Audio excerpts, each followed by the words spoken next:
Hello बच्चों, आप कैसे हो सभी लोग? बहुत अच्छे आप कैसे हो? All well? Yes sir. तो आजकल आपकी अब थोड़े दिनों में समर वेकेशन हो जाएंगी, यस सर। तो इसके लिए हमारा ये प्रिपरेशन चल रहा है ना? तो आज का हमारा टॉपिक रहेगा प्रेजेंट परफेक्ट टेंस। क्या रहेगा?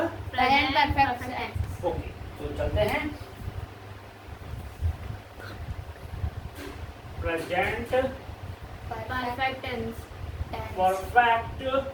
परफेक्ट जैसे आप लोग परफेक्ट हो, आप परफेक्ट हो सभी? Yes sir. पता चलेगा कुछ टाइम बाद present perfect tense.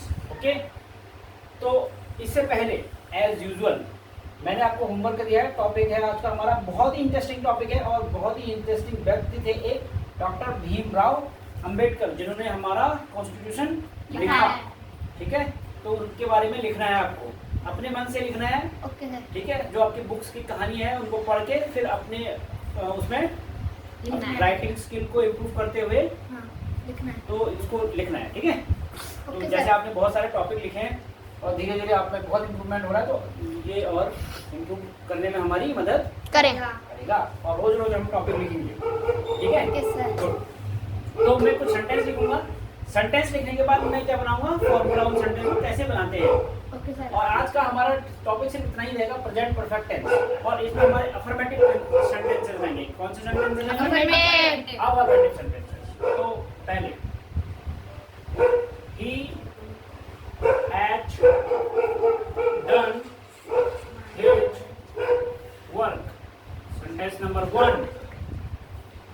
Number 2, they have arrived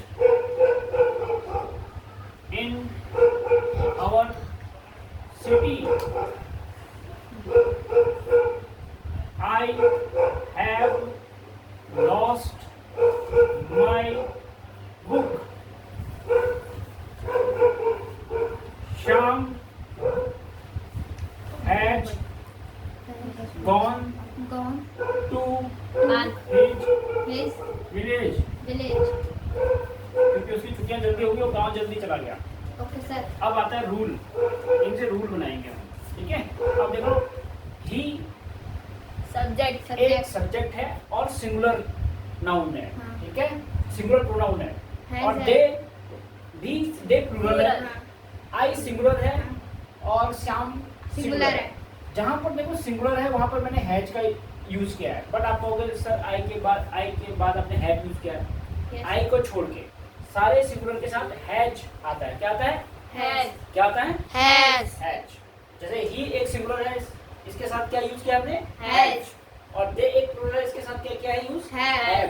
यानी कि जहां जहां पर प्लूरल है वहां पर हमें यूज करना है हैव, और जहां पर सिंगुलर है वहां पर यूज करना है हैज। ओके, अगेन जहां पर प्लूरल है वहां पर हमें यूज करना है हैव, जहां पर सिंगुलर है वहां पर यूज करना है हैज। और वर्ब की करनी है थर्ड फॉर्म यूज। कौन सी? Third form. जैसे डन यूज किया है, डू फर्स्ट फॉर्म है, डिड, डन। ओके, अराइव्ड, यानी कि अराइव फर्स्ट फॉर्म है, अराइव सेकंड फॉर्म है, अराइव थर्ड फॉर्म है। तो सेकंड और थर्ड फॉर्म में अराइव का अराइव भी होता है। ठीक है, यस सर। और लॉस्ट, तो लॉस्ट न लिख के मैंने इसका थर्ड फॉर्म लिखा है लॉस्ट। तो वर्ब की कौन सी फॉर्म? Third form. और बाकी ऑब्जेक्टिव। और यहाँ पर गो वेंट गॉन, तो वेंट सेकंड फॉर्म है और गॉन थर्ड फॉर्म। तो वर्ब की कौन सी फॉर्म यूज करनी है? Third form. तो रूल क्या कहता है? पहले subject, okay, has and have subject plus has या हैव। तो मैं यहाँ पर लिख देता हूँ, अगर सिंगुलर है सब्जेक्ट तो क्या सिंगुलर है तो क्या आएगा? हैज। अगर प्लूरल है तो क्या आएगा? हैव। ओके, प्लस वर्ब की कौन सी फॉर्म? Third form. वर्ब की कौन सी फॉर्म? Third third form. और रेस्ट आप प्लस ऑब्जेक्ट जो भी है। तो आप बना लोगे ऐसी बहुत सारे सेंटेंस। Yes sir. ये सारे सेंटेंस क्या हैं? अफर्मेटिव। क्या हैं? अफर्मेटिव। और बाद वाले उसमें हम सीखेंगे नेगेटिव, इंटरोगेटिव, नेगेटिव और इंटरोगेटिव नेगेटिव।